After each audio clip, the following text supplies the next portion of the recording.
So we're talking today with Mollie B, the famous Mollie B, and we just had a little tour of the Coon Creek watershed, and it's interesting, driving around and trying to show somebody what's going on here.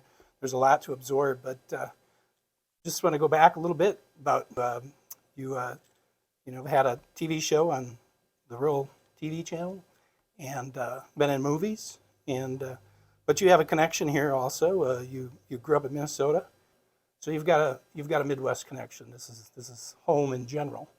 But talk a little bit about that, a little about music and connection to these small rural communities.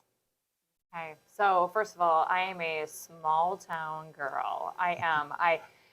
Small town country. You say what you want, but I do. I love the rural life, and I part of it is my the relatives on both my dad's side of the family, my mother's side of the family. They're all farmers, so I gotta be out there helping. I didn't do a lot, but I did do some, and I definitely grew respect and appreciation for that lifestyle, and a beginning of understanding of what farmers do for our communities, for everything, and then.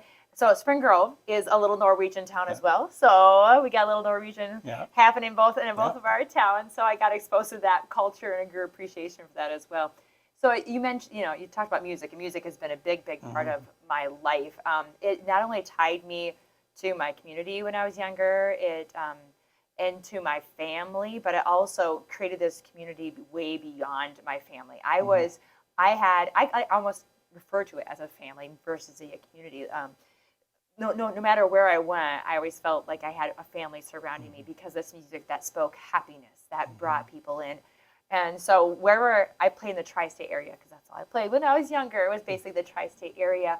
It was just a great community or family of people that would come out and enjoy it.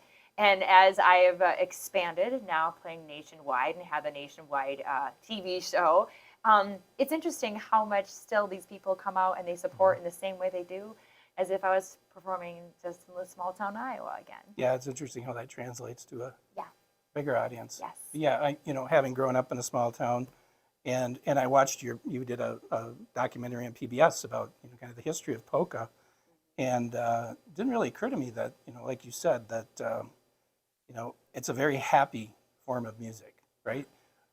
If you think about other genres of music, there's almost always like a sad sort of vein to it, but there's really not much of that in polka. It's very upbeat. There is. I mean, we almost get made fun of because we can take a sad song and we make it happy. It's just the way it happens. Yeah.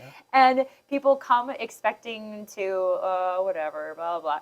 Next thing you know, they're smiling. They're tapping their feet. Right. It's just... So is that really the attraction for you? I mean, is that why you gravitated toward that? I'm a joyous person, and I'm gravitated to the that much more joy. And so when I can share that with other people, hoping that they experience, hoping they experience what I get to experience when I hear the music. Yeah, it's a good thing. I know a lot of teenagers tend to gravitate, even if they start out to other forms of music. You never really went that direction. You stayed in that. Yeah. Yeah, I mean, now granted, I loved my classical and jazz. Yeah. Those are probably the two other genres I really enjoyed. But yeah, I've always enjoyed the polka music. Mm-hmm. Yeah, part of your bio talked about when you were at Luther College about you were almost educating, it sounded like you were almost educating some of the classical professors on, what polka means for these rural areas. Yes, a lot of people think of polka as a simple 1-2 music, which it is. But it can be done at such a professional level, and that is one thing I've always tried to do as a polka musician is present it as a profession, as a genre that should be deserving respect and appreciation from those that didn't grow up in it. So that's why I tried everything from how we appear on stage to how we present ourselves to the music itself to how we the way we arrange our music and play to the audience. Yeah, part of that. Yeah. And do you think that's why that form of music came out of small rural communities because they needed that happier form of music?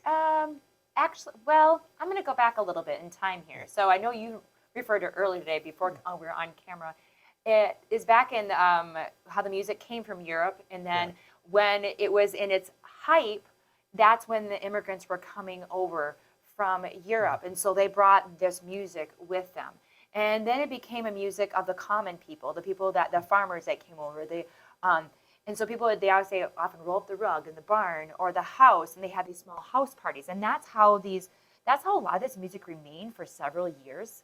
And then after World War II is when we really needed uplifting in our country. And that's when you saw the rise of polka music. Think about it. The Andrews sisters sang the Beer Barrel Polka. Frankie Yankovic came out right about that time. If you ask anyone, think of a polka artist that everyone probably knows, Frankie Yankovic is the one that probably comes to your mind only because he came out of that critical moment when people needed happiness. So that's where I see that happiness really, really coming out. And you will find in more rural areas than you do in the city areas. And I think that's just because that's where a lot of the immigrants that came over that they just kept that going. They didn't have the distraction of the city, good or bad. They had these roots they stayed true to in their music from that time. Yeah, it's kind of parallel with big band, I suppose. Yeah, to a Around certain the extent. same. Yeah. Yes. Because they'll say the same thing about after World War II, the certain things that got a hype, and that would be one. Vaudeville performance is another one, how it got a hype, because they encourage people to go out and have a good time. Hmm. Well, that's kind of your roots, performing in rural areas, that type of music, and then your career kind of took off, and it took a lot of directions. Yes. So you were able to translate that to television with the RFD channel. You got a role in a movie, Yes. which was pretty amazing. So that's The Mule is the name of the movie. Clint Eastwood spotted you. He must have watched the channel, I think Yes. is how it happened. And then how did that come about? You got a call and said, hey. I got a call, and I'm a person, Burbank, California, decline. I don't know anybody in Burbank, got another call, decline. I finally answered it, and they say they're from Warner Brothers Studios. I was still skeptic. Sure. I really was. And then I got an email from them as well, and I researched. I'm like, yeah, this is legit. And then that's when they shared with me that Clint is a Mollie B fan, and he'd like me to be in this next movie. And the scene they put in the movie wasn't necessarily from this man's life, but knowing his age, knowing his background, this would have been something that had been very possible that he would have gone to. At this point in time, Clint already knew who I was, appreciated my role in the arts, and decided, hey, let's put this scene in, ask Mollie B to fulfill this, and let me play Mollie B in the movie. So you wrote a song for it, and you got to perform it, and Clint asked you to dance, from what I understand. Yes. And that was, Yeah, and that was a change of the script. I went in, first of all, we didn't know we could even write our song, but we got invited to write the song to fit the scene. So I wrote a song. My husband's like, needs a little bit more. So he wrote the verse part of it.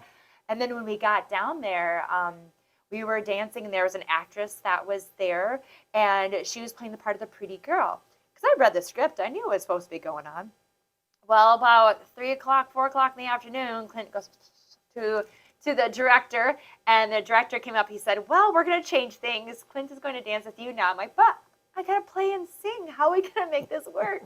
But sure enough, you make it work, and I danced with Clint Eastwood, and now I was a pretty girl. But that song sort of was related to veterans and paying homage to veterans, and so that's how that ended up in there. Perfect opportunity to make everything just gel together. Yeah, and you've played all over the place. You've played, I read you were at the Kennedy Center. Yes. You've played in Branson. You played, so all over the place, and translated this type of rural music or polka music to a whole wider audience.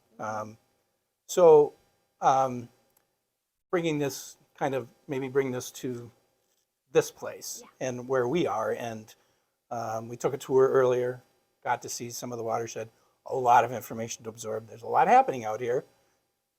Might not look like it if you just look from the road, but there's quite a bit happening, and flooding and weather patterns have changed, and the dams are going to be going away. So really big impact out here, and we threw a lot of information at you, but I think you can see why maybe, somebody like you is a very attractive idea for us to have you come here because, we're trying to do a similar thing in a way, I guess, which is connect people in this area for a common purpose. And I like that. I like the fact Yeah. you're connecting, you're making your community even bigger and more inviting. And I think it's a wonderful thing to get everyone involved and everyone to understand the history, where we're at, where we're going to be, where we're trying to be, and how everyone can play a role in that. Yeah. And as we were talking about, there's a lot of various immigrant groups from a lot of countries that came here and settled here. And the work that we went out and we looked at some of the structures that the folks from the CCC camp built. A lot of those were immigrants out of work at the time, and so it's a very attractive idea that somebody come here and you've connected people through music, and those immigrants connected through music. So it's a really cool connection.